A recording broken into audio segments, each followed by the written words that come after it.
All right, well, why don't we just sort of get started? I'm going to ask that if you're not a speaker tonight, you mute your microphone, please, so that we don't have any interruptions. But we're going to get started tonight. Again, like last session, thank you for joining us. I'm Julie from Autism Canada, and I'm going to be moderating tonight. And just a reminder that we are recording, but the only faces you'll see on the recording will be mine, Bruce, and Kara's. So there's privacy there. You don't have to worry about that. Please stay on mute, but there will be opportunity to ask questions live and also in the chat. So don't be afraid to type things in the chat, or also put your hand up. We'll take a break for questions as well. Last session, I know at least a couple of you were here for last session. We talked about the transition back to in-person learning, how to start preparing for that, and some self-care and some thoughts on homework. If you weren't available to join us, that's available on our YouTube channel. So you're welcome to go over to Autism Canada's YouTube channel, and you can find the first back to school session there. I'd like to welcome back our amazing panel. My friends Kara and Bruce are here. Kara is a teacher and Autism Canada consultant to a large Canadian school board. She's also the author of The Autism Lens, which is a book for teachers about connecting to students on the spectrum. Great book for parents as well. I know I said this last time, I'm going to say it again. As well, Bruce Petherick is here. Bruce is a super talented neurotypical musician, and he's a high school teacher. He's also a really great guy. He's a great partner to us at Autism Canada. He's also a parent to 2 neurodiverse kids, so he can see all the perspectives here, the teacher perspective and the parent perspective, which I think is really helpful too. This week, we're going to talk about self-advocacy, accommodations, and some thoughts on managing those first days back. Those days are always, well, not always, but they can be challenging. The excitement is great, but there's always some exhaustion and some overwhelm, I think. But just before we get into that, I wanted to see if anybody had any questions, if anybody had started some of the stuff we talked about last session, any of the prep. And if you did, if you want to throw your hand up, I can unmute you and you can let us know how it's going. If not, that's fine too. We'll just keep going. All right, I don't see any hands. So why don't we start tonight by talking about your tips for self-advocacy. So obviously, we all want our children to be able to speak up. This self-advocacy is going to be different for every age group. Younger children aren't necessarily going to be able to do it for themselves, or if they are, they might need a little bit of practice or a little bit of work with their parents at home, learning how to do that. Older kids may be a little bit better at it. But why don't we get started just talking about how parents can help their children self-advocate. Kara, you want to start? Actually, Bruce, sorry, go ahead. I just wanted to, there's something that's been deep in my mind the last 3 days about self-advocacy. And I think it's really clear, it's important for us to point out that, as usual, everybody is different. And so there's going to be limits of what each individual student is going to be able to self-advocate for. And it's going to be a long learning experience. So if they may be going into grade 1, grade 2, grade 3, maybe the self-advocacy they're looking for is this big. And each year it'll get bigger and bigger and bigger. Mm-hmm. And I was thinking about the multi-year thing, difference between a grade 1 entrance, a grade 6 entrance, and a grade 9 or 10 entrance. Even at that level, we must recognize that our students will have limits of what they're comfortable self-advocating for, and they will need some supports. So that was my little political statement. I wanted to make sure we did before. I think that's a great point, and I feel like to that end as well, you know, if you can sort of start coaching them as they're younger, then as they get older, maybe they'll get more comfortable. But maybe, Kara, you can speak to what Bruce just said and sort of your thoughts on that as well. I agree completely. I've worked with so many students, and you have to find ways that they are comfortable self-advocating. So some students are very verbal and can tell you things. Other students are more reluctant or may not be as verbal. Okay. And so you have things like, you have tools like. Oh, for the picture. Okay. You want the picture in the whole screen? Yes. Sorry. So for instance, I had a student who, when we conferenced, she liked to type her answers instead of saying it out loud. So that was fine. I had another student who I used an interactive tool called a Jamboard, where two people, so myself on one computer, a student on a different computer, can be working on the same document. And I had pre-written statements that I thought the student might relate to about their learning, what was hard for them and what was easy for them. And I just had the student circle the ones that applied to this particular student's learning. So there's always ways to get students thinking about their needs and their learning, and you just sometimes have to be a bit creative with how you get them to express it, whether it's give me a thumbs up if you relate to this, or you know, if you're not sure, in the middle, or thumbs down if you don't. All of those are strategies that can be adjusted for different ages and different stages and different readiness levels, because metacognition does take time to develop. That's why it's so important we teach it. Whether it's talking to, and I think it's always great to start with talking about strengths. Students are usually more able and willing to talk about the things that they are good at, things that they are experts in, whether it's video games, whether it's, you know, maybe they know a lot about science or dinosaurs, and building that up first, and then saying, okay, now what things are a little bit harder for you? And as a parent or as a teacher, you can sometimes coach them in certain directions. Like, you might have an understanding of what areas are harder, but they will have some tremendous insights about why those things are harder. And often it's not what we assume, which is why self-advocacy is so important, because we often jump to conclusions as adults that, oh, they're struggling with this because of this, but in reality, it's something completely different. And if we want to appropriately teach skills and build capacity, we need to work collaboratively with students. I have a question about sort of the self-advocacy at the beginning of the school year. As a parent, I love your idea of doing something where you circle and you work through it that way, because it's easy for the child to choose and then maybe make their own notes. And Kara has also developed some excellent self-advocacy forms, which she'll talk about, I'm sure. But is that something that you think is wise to have this child, or to, I guess my question is, I always wonder if I should let the child be in the class for a little while before I start advocating, or having them advocate so that the teacher gets a bit of an understanding for them first, or if it makes sense to be a little more proactive on that end and maybe send a letter on the first day of school. I just always wonder about what the right thing to do is there. I have a great answer. Kara, sorry, Okay. Kara, I'm waiting, just waiting for you to say something.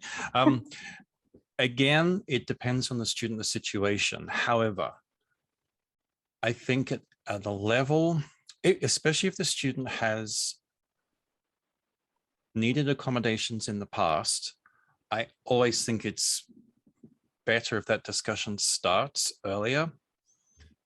And to be gentle, I'm blushing with pride, because last week my daughter sent me, my daughter's 15, going to grade 10 here. Last year she had an IPP, and it was the first time we as a family had to deal with an IPP for the kids. And in some ways it worked, in some ways it didn't. And we'll be talking about IPP specifically in a couple of weeks.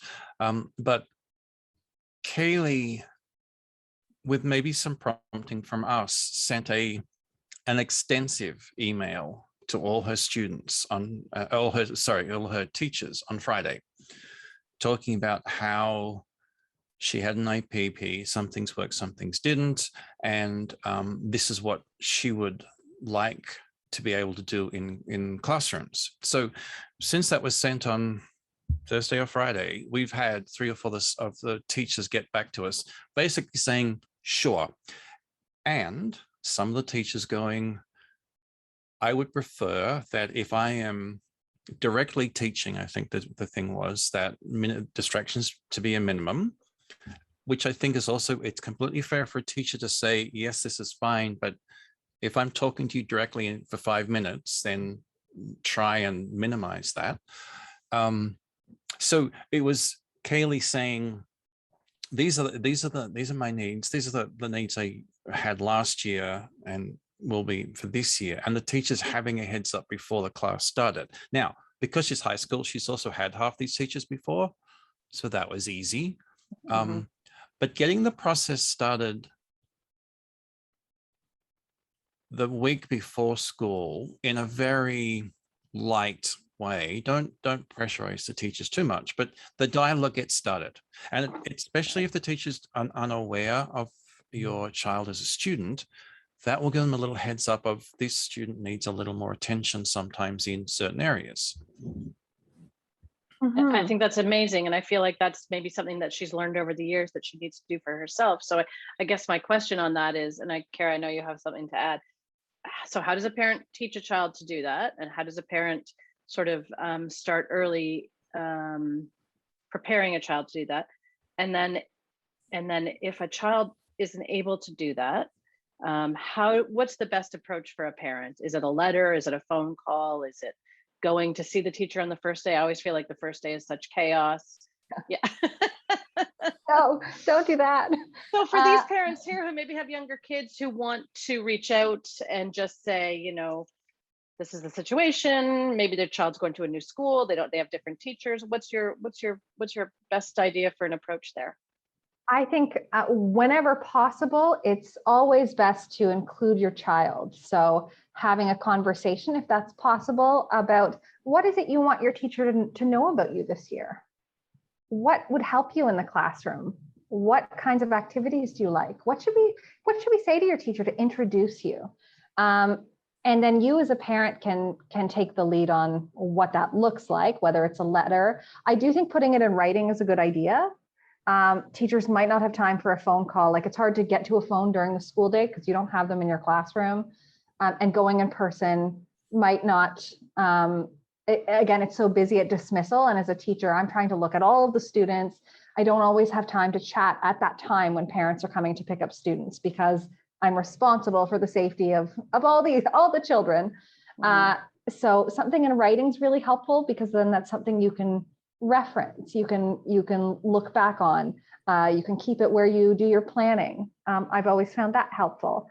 I did develop 2 self-advocacy tools for different ages that are on my website. I'm just putting the link in the chat, self-advocacy templates.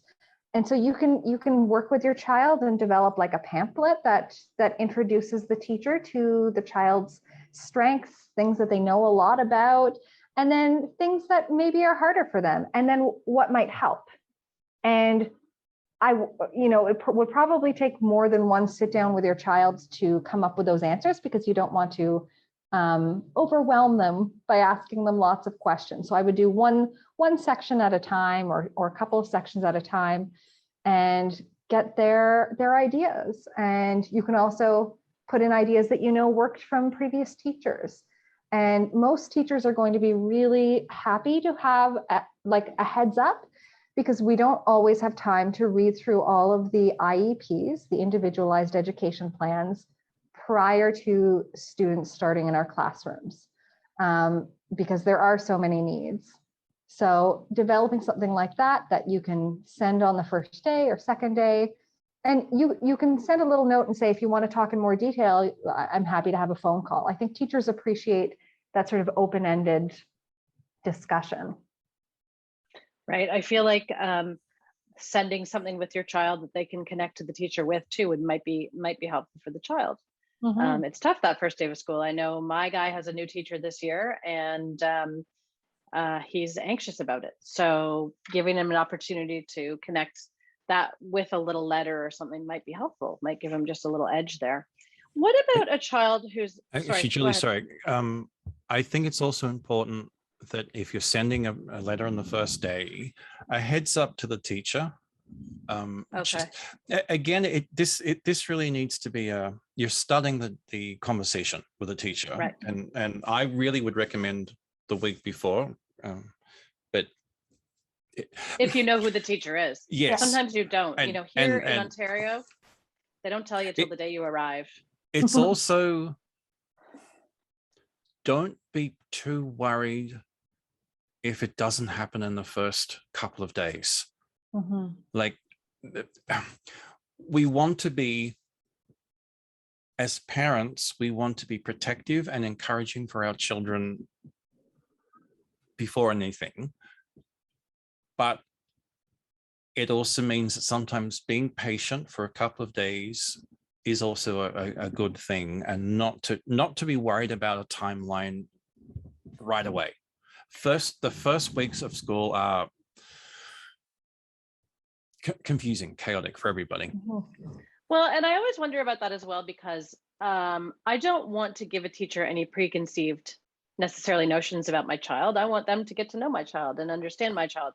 But when there are specific accommodations that are required, I think it never hurts to provide that information. So yeah, that's great advice. Thank you. I meant more actually, sorry, a little okay. note saying Johnny is going to be bringing you a letter on the first day to talk about his goals.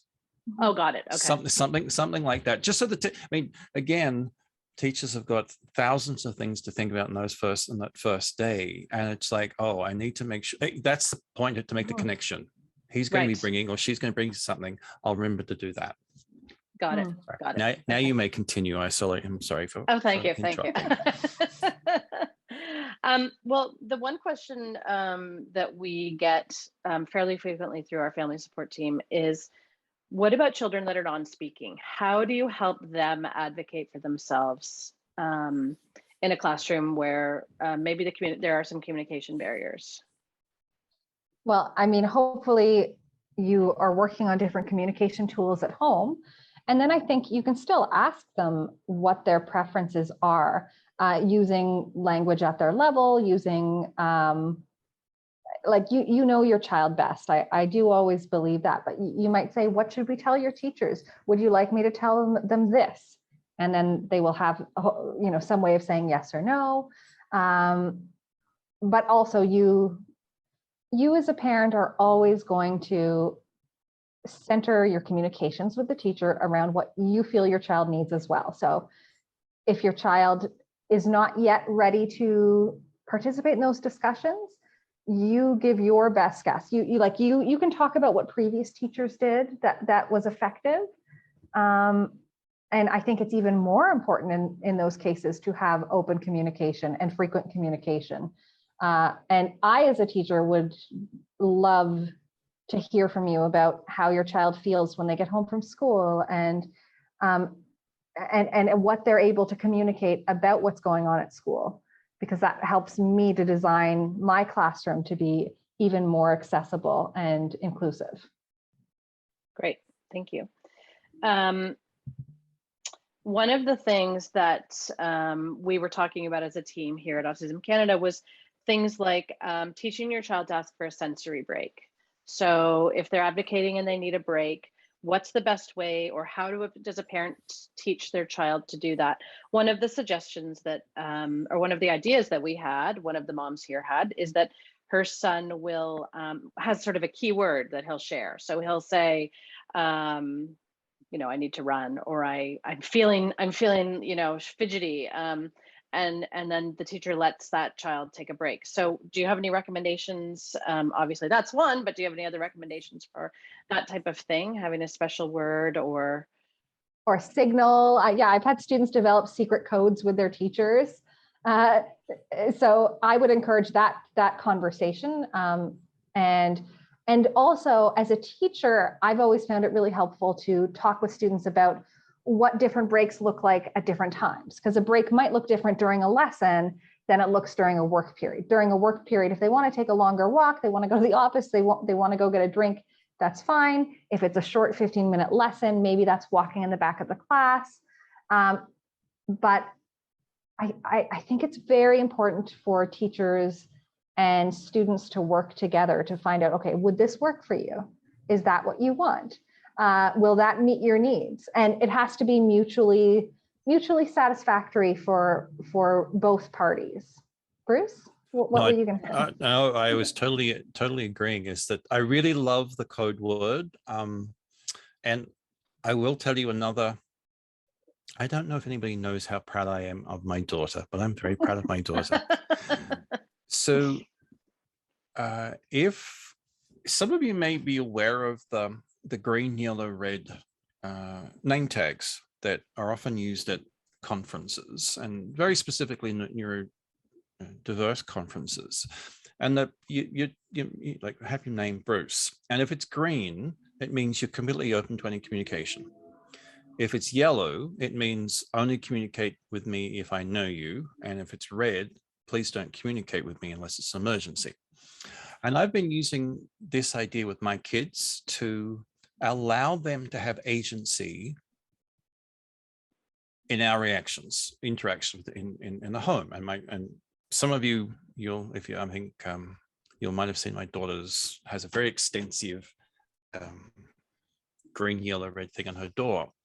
What we did work on was also using little colored sticky tabs on her desk at school. So if she was needing help, because she's a teenager, there is a little bit of the, I don't want to stand out as being different. And I recognize all students don't really want to stand out. And so that there's a little bit of making sure it's a little, you're not being too open about it to make everybody feel uncomfortable. So what we worked out with Kaylee was that if she put a green tag on her desk, the teacher, if they saw the green tag, recognized that Kaylee needs some help. And you use the same type of idea for a break, is that sort of thing. So it's not like maybe if the child doesn't want to jump up, say I need a break, but some little, a toy, a fidget, something. I was going to say that, even just a little something that a little visual cue, symbol, yeah. And that what we're looking for always, and my good friend has written a book about this. We want this communication. We want to, like, from the parental point of view, we want our child to go to school and have a great experience. And if we're talking about self-advocacy, that means that the student needs to be able to communicate with the teacher, and the teacher needs to communicate with the student in the best way possible. And these sort of tricks is a way of starting to build this up. Right. And I imagine most teachers would be open to that kind of communication because it's not disruptive. It's very, it's very easy to manage, I would think. And for the most part, honestly, I'm not a teacher, I can't say, but yeah.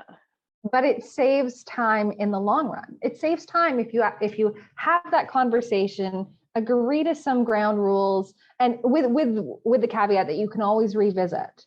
Let's try this out. Let's make a plan. Let's see if it works.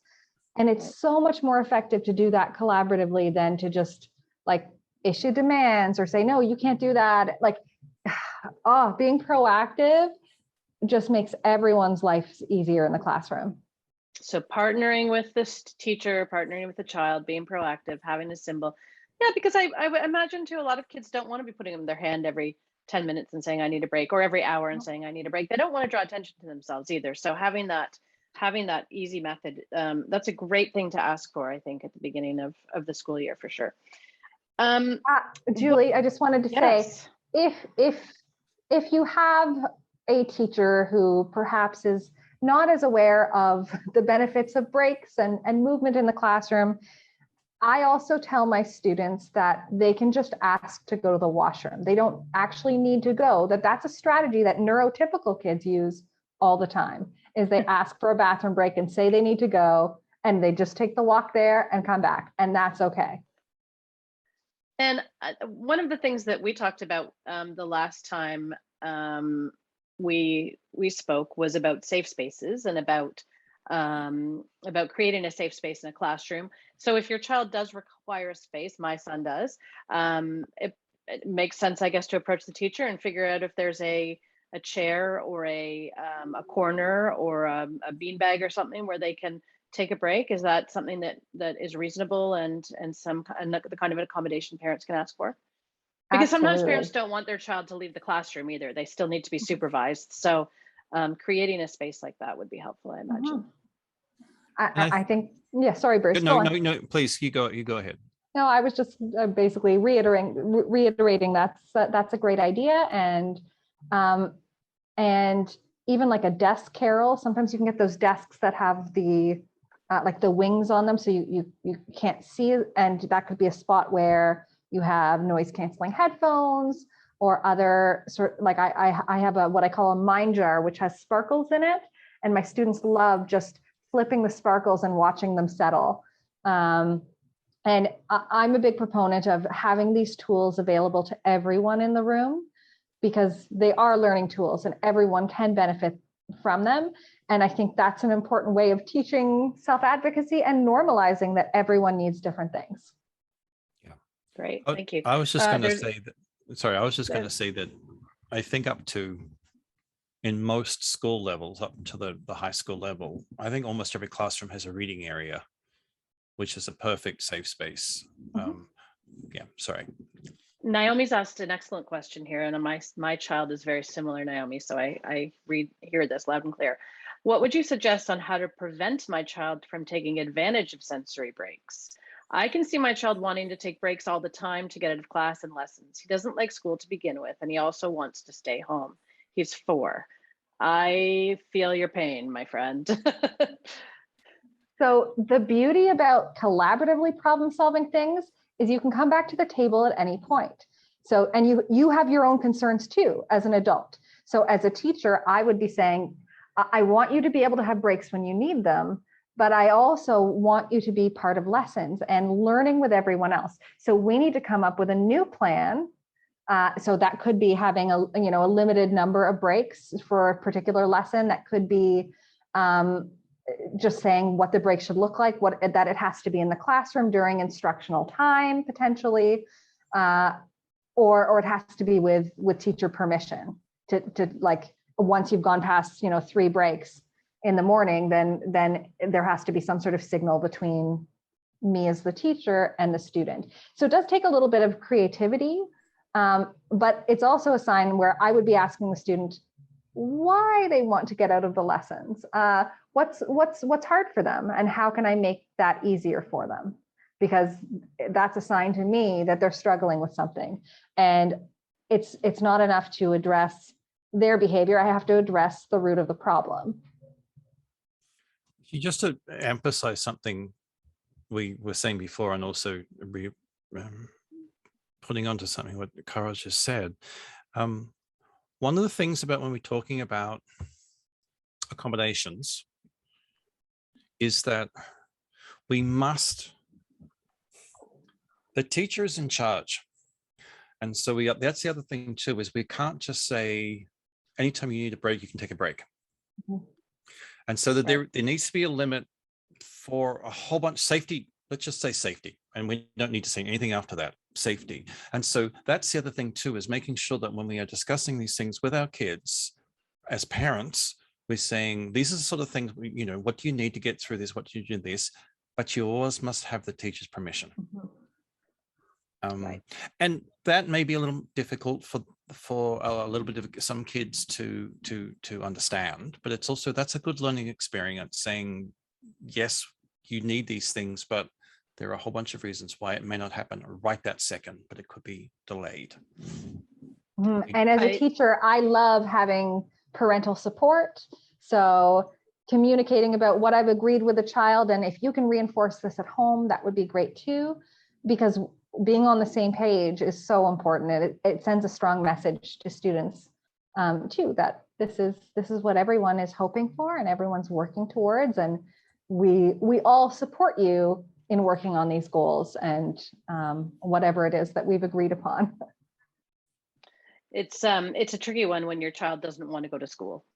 Mm-hmm. I have struggled with that as well, Naomi. So I hear you loud and clear on that. It is very tricky. And so I don't know if you have any suggestions for school resistance, school refusal.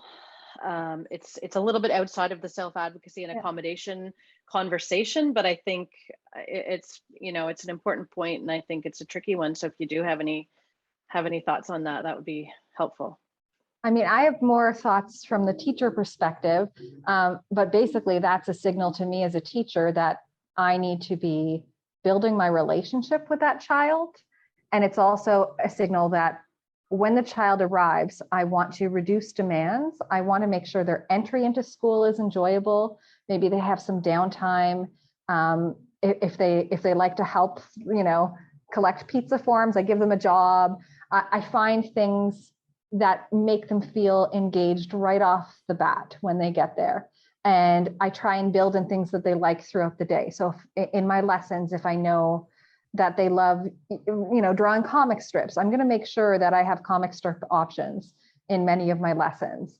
So I would be letting the teacher know that the child is feeling that way, because we can't fix something if we don't know that the problem exists. Actually, even at the high school level, actually maybe even worse than early elementary, you sometimes get students, especially in grade 11 and 12, who don't want to be there at all.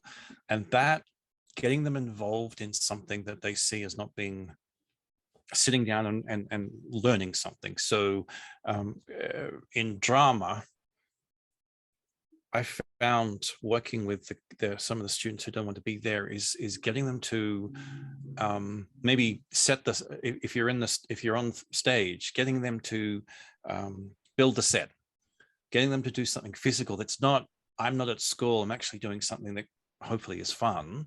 I've had kids that really enjoy cleaning, like making sure everything's clean before you start. Come to my house. Yeah, I was thinking the same thing, Julie. I think that, no, but I think you're right. And I think to the point of not wanting to go to school, I'll tell you what my experience was, Naomi, because Ben was young when he still struggles with it, not as much, but the teacher would let him come into class and just draw because he loved to draw. So when he got to school, he could come in a little bit early if he wanted to. So it wasn't the chaos of the entry with all the kids. He was allowed to come in a little bit early and he could sit at his desk and he could draw. And that was a great way for him to just settle in, sort of get himself into the classroom, get himself, start his day off without a lot of stress, a lot of pressure, and then the day would sort of continue and she would manage accordingly. But that was a great little trick for him, is that he knew he could, when he got there, he could go in and he could draw. So maybe there's something like that you could try. And of course, the top answer to this is also trying to find out why they don't want to go to school. Of course. Yeah. Not maybe not a simple conversation, but no, not always. Sorry, Julie, I was just going to say, as a parent or as a teacher, whatever your role is, if you can familiarize yourself with Ross Green's collaborative and proactive solutions, it's a way of empathizing with students, getting to the root of what is going on for the child, what the problem actually is, and then collaboratively coming up with a plan to address those things. And it works with any age. It works with verbal, non-speaking individuals as well.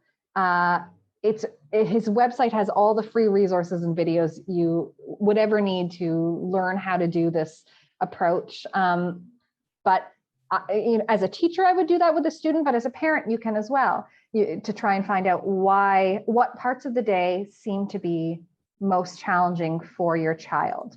And I would probably start with, so you might have an idea already what that is. And so you can talk to your child about, I've noticed that you have difficulty in math class, or maybe it is just the transition to school, and what's up, and find out everything you can about your child's perspective about why that is so difficult for them, and ask probing questions and get as much as you can before you impose any solutions. You actually don't want to impose solutions. You want to then ask them, well, what do you think we can do to, make those things easier for you, and work together. Right. Great. Thank you. One of the other questions about self-advocacy that we get is for older children particularly, but it applies to younger children too. How do they communicate their need to stim? so some kids need to stim, and it's just what they need to be able to do in class. It's a bit like taking a break, I imagine, for some. So what are your thoughts on talking to a teacher about that? Is it just as straightforward as what we've been talking about before? This is what my stims look like, or this is what my child's stims look like. This is what they're going to do. If you could support them so that the, because other kids may think it's different or unusual or not understand it. So what are your strategy or thoughts on that? I also think, it's, yes, that's great, but also you have to tell them the why, because neurotypical teachers might not understand that stimming has particular functions. It is a way of channeling energy, getting out energy, expressing emotions. And, sometimes you could still collaboratively problem solve if there was a stim that appeared dangerous, or you could try and channel stims in a particular way, but that would be in conversation with the student. Does this fulfill this need for you? Is this okay? But yeah, generally we want teachers understanding that we are not repressing stims.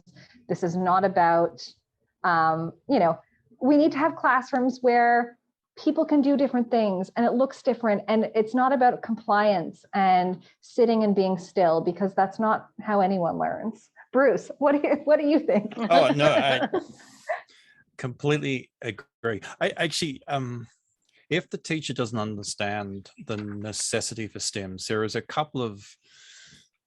there's a wonderful YouTube clip which I'll have to do a little bit of research, and maybe I'll give to Julie. I'm sure you've seen it before. It was developed in England. It talks about how autistics see the world differently, but it talks a little bit about stimming, and I think it was a wonderful, gentle introduction to the idea that for basically, one can't generalize completely, can one, but almost all of us, we need to stim to feel grounded, to if we're feeling overstimulated, it helps us regulate. It's a regulation mechanism, and shouldn't be stopped. Mm-hmm. And I think a lot of neurotypical people do it as well. I know I shake my knee and, different things, right? I think we all do it. It's just how it is expressed. So, okay. So great. That's great. Thank you. I feel like we could talk about advocacy and talking to teachers for hours. But I think there's been some great points, particularly with respect to communicating with teachers in advance, helping your child understand how to advocate. The forms, Kara, are amazing. Why don't we talk a little bit about accommodations? I know we've sort of been mixing the two up, but why don't we just talk a little bit about accommodations? But before we do, does anybody else have any questions at this point before we sort of slightly change what we're talking about? And if you do, you can put your hand up. There's a little thing and I can unmute you, or you can ask in the chat before we move forward. I'd love to hear if Dominique had a question. Yes, welcome, Dominique. Dominique is the family support representative here at Autism Canada, and Dominique was not expecting to speak at all. Dominique doesn't want to speak, but if any of you ever call Autism Canada, Dominique is probably the person you're speaking to when you call, and she's incredible. So welcome. Thanks for joining us, Dom. Of course. Thank you. I'm sorry I'm a little late, but first day of school for us. So huge success. Great day. I've already spoken to every single teacher involved in both my kids' school day. They're both on the spectrum. So it was very eventful. I've got this big kink in my neck right now. I think I'm a little stressed out, but they seem to, they went through the day, no problem. It was all good. Excellent. Yeah. That's great. Mm-hmm. Any tips for the first day for these other parents here that you have?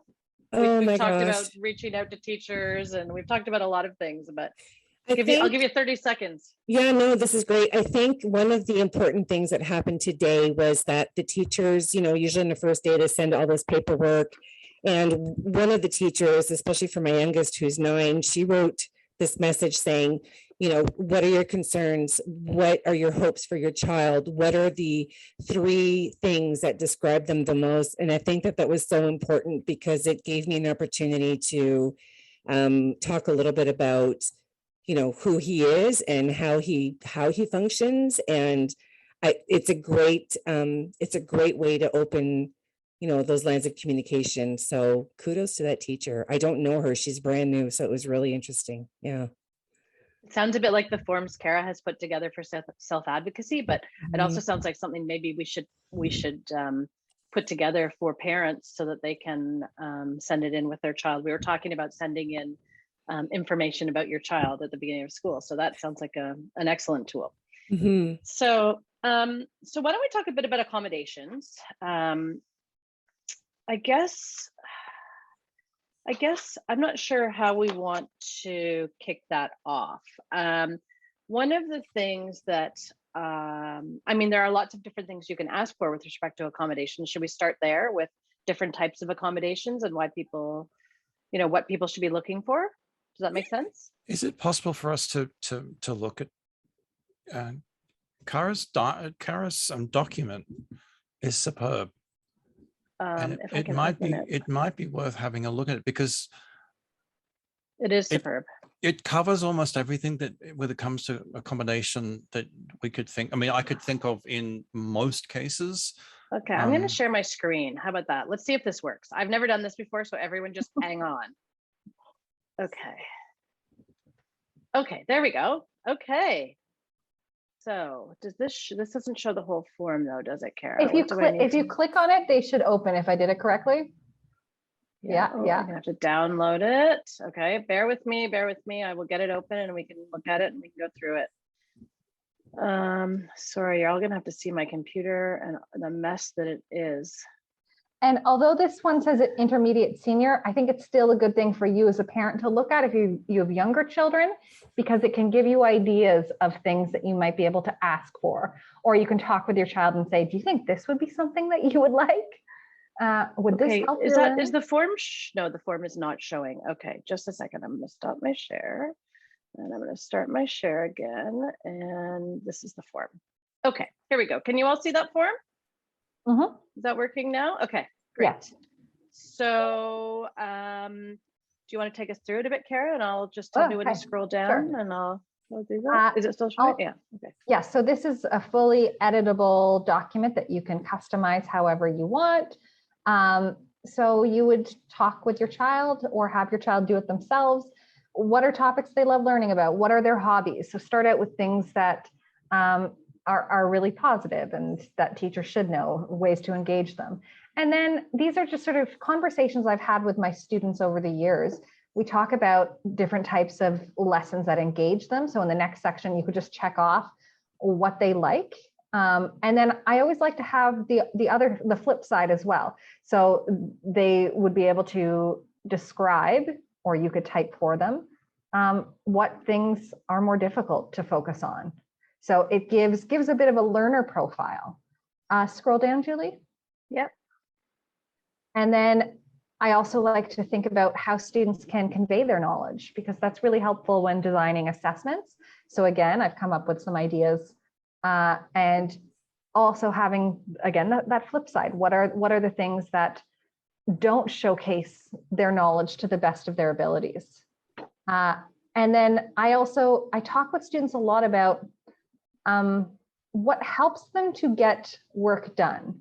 And so a lot of this, it's things that maybe teachers aren't thinking about, but if they see it on the checklist, it's going to help remind them that, yes, sometimes, most of the time, our autistic students really need to know why you're asking them to do this. Like the purpose is so important.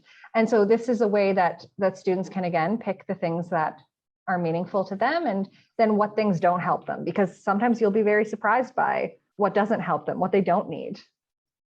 I love these help me, having someone help me break down tasks. That's so important for some kids, and quiet space. Oh, it's so good. And then this one's more about the student's own approach to things that are hard. So getting them thinking about what will help them to do tasks that they don't find as enjoyable, because that's the reality, is that sometimes we have work that is not fun. So what can help them? And then as a parent, you could talk them through the benefit of doing the task, a creative way, how to gamify the task, all of those things. And then tests. A lot of the times my students are very anxious about tests. And so I talk with them about what we do before tests. And some of these, again, are things for the teacher to do, like being very specific about what is on the test or what the format of the test is. So it's just getting teachers also aware about test anxiety and things that teachers can do before the test to help mitigate some of that. And during tests, I also talk with students about strategies they can use on the test to help with anxiety, and because sometimes it's hard to know where to start or how long you're supposed to devote to time. And there's a lot of hidden curriculum pieces in test writing, knowing where to focus your attention the most. And so reviewing either as a parent or as a teacher, some of those strategies can help to make tests easier to handle and cope with. And it gives you things to ask the teacher for. And then just in general too, what the students' thoughts are on things they need help with or don't need help with.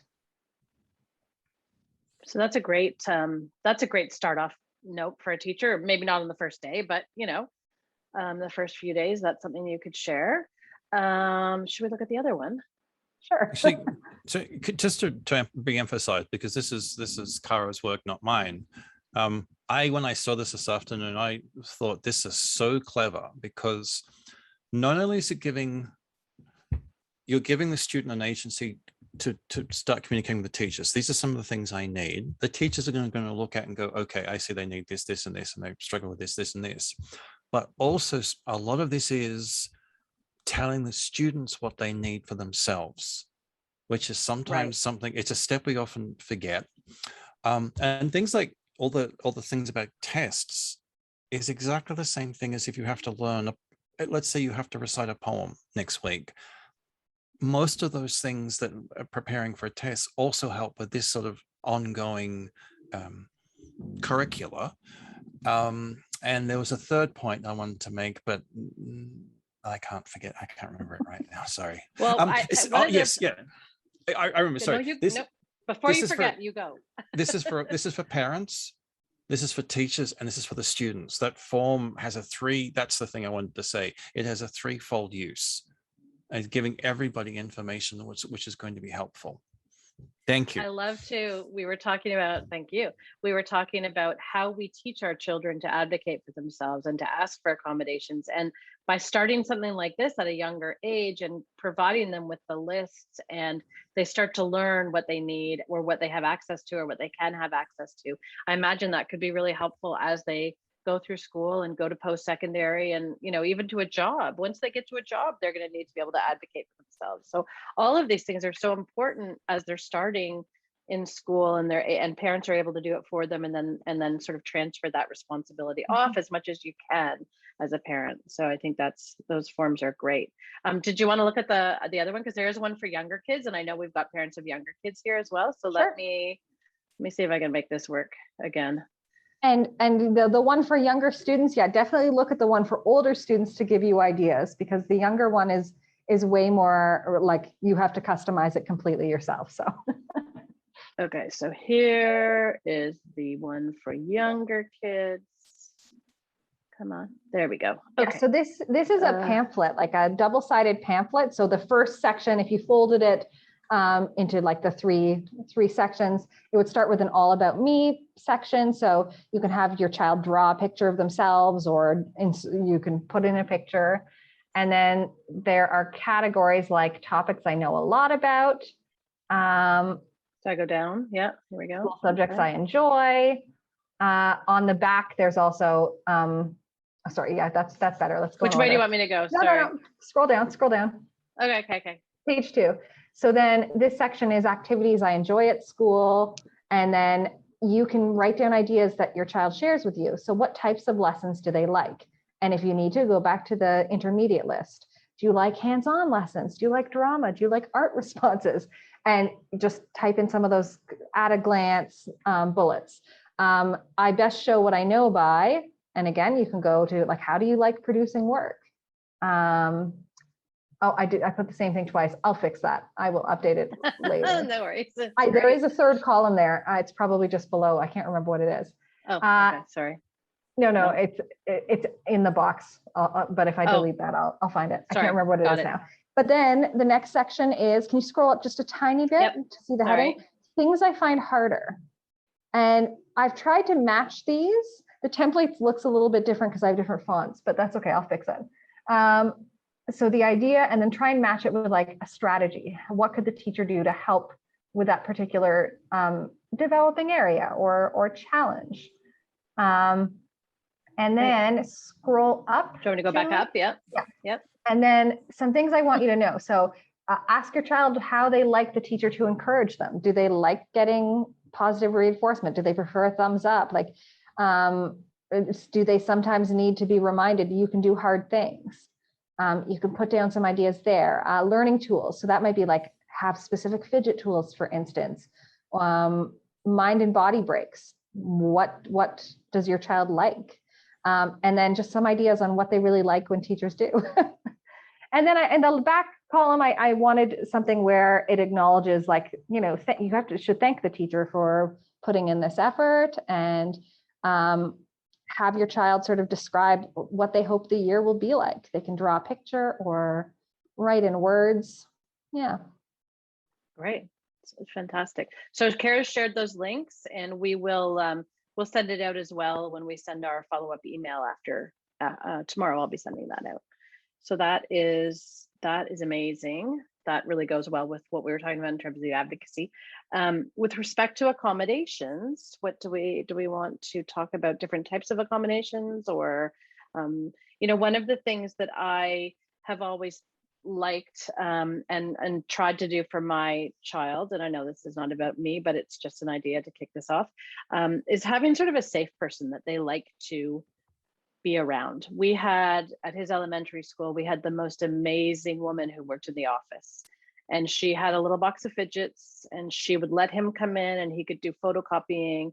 So if he was having a tough time, he would go and sit with her, and she was his person. Unfortunately, she retired before he finished elementary school, but I feel like that can't always be the case for every kid, but it certainly is nice for a child to know that there is a person that they can spend time with. You know, what are your thoughts on that? That's a good idea. Actually, both, I recognize I'm talking a little bit from an Alberta perspective here, and please fill in to the differences in other parts of the country. We have learning support teachers at the elementary and high school level, and we've kept because both my kids have gone through their similar elementary schools and middle schools and high school, we've kept communication with the learning support teacher, and they've turned it into the safe person. Also library spaces, or learning commons as they're often called here.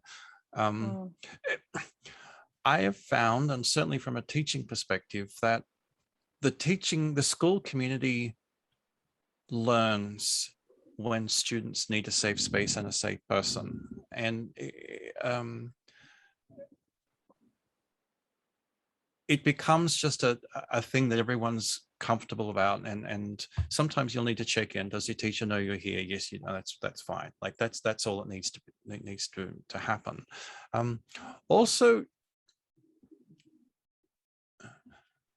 if you can, especially out of school time, trying to find something, another student in a higher level is sometimes very good. A buddy, when this, and again, a lot of the schools systems that my kids have gone through, this has been formalized. So let's say the grade 6 have a grade 3 buddy, and it's something that school does. And maybe you need to do, if it's not happening at your school, this is something that may be created with some sort of support teacher.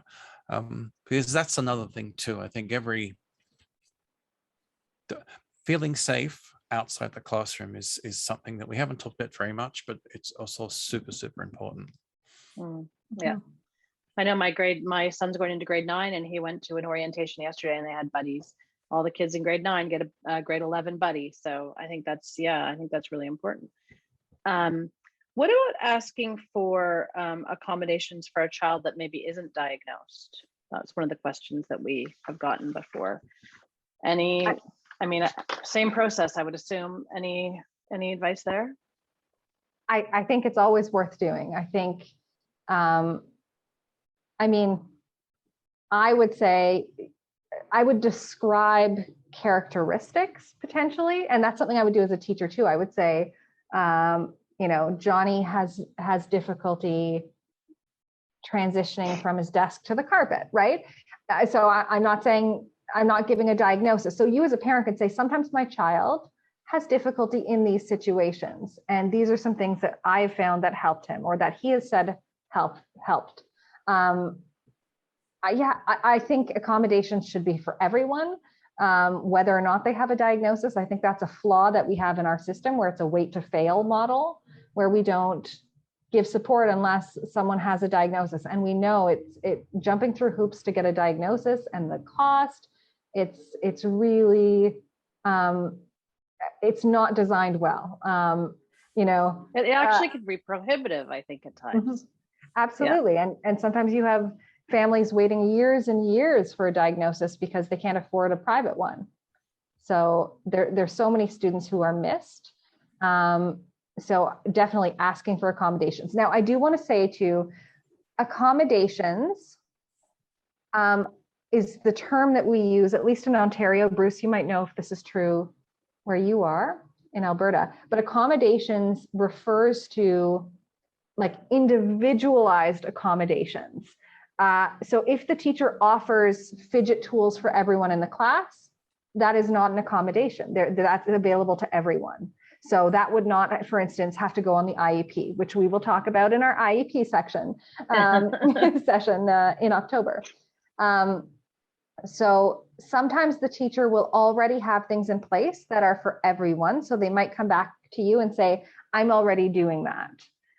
So just be mindful that not every child needs an individual accommodation. Sometimes the teacher will have whole class strategies that they implement for everyone.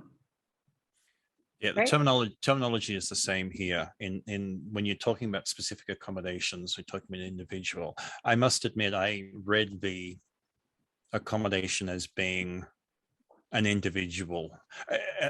Very specifically, if we have a student who's undiagnosed who has difficulty writing, like talking to the teacher, that often when we talk about things like this, I get the feeling that people think teachers are like dragons or something. It's like, no, the teachers are the most supportive people in the world. And if your child has difficulty writing and they're doing tasks that may take 50 minutes, almost every teacher in the world is going to say they can take 5 minutes extra, they can take 10 minutes extra, or if they don't get finished in an hour, they can take it home, finish it home, bring it back. Teachers are not, we never want a task to be finished in the school in an hour because that's the rule. We just want that to be finished. So if the student needs to do it at home or needs to do it later, that's fine. That's fine. Yeah, as long as they have time. the learning. Well, yeah, and that's important too.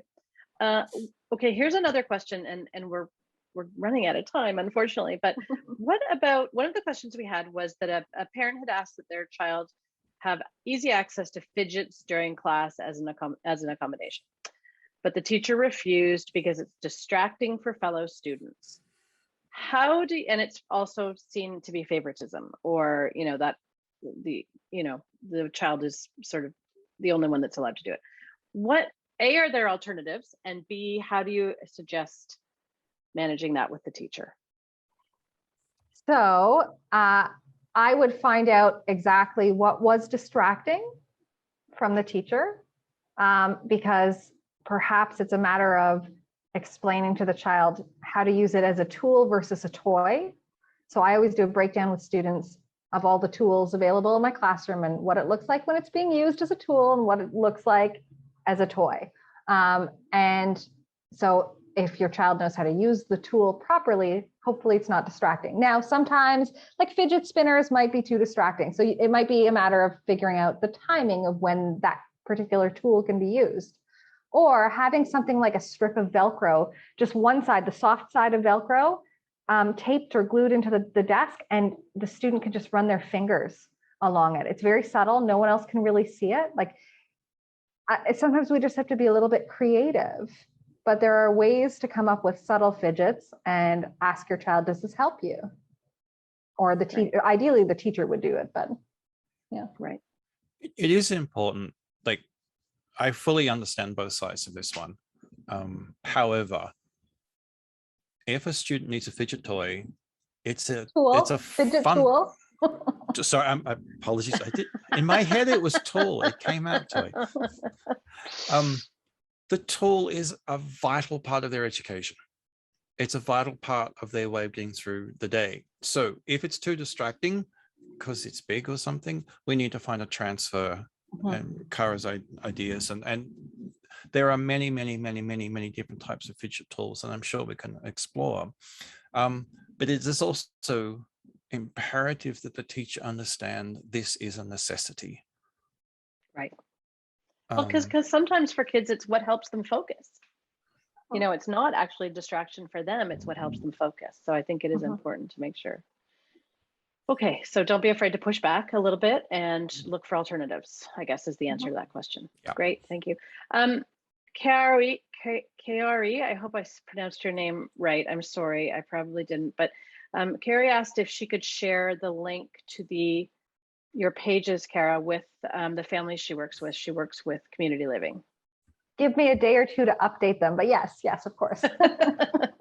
They are available on Kara's website, so please do share. Does anybody have any questions at this point? Because I would like to quickly talk about, I know we're a little bit over time here.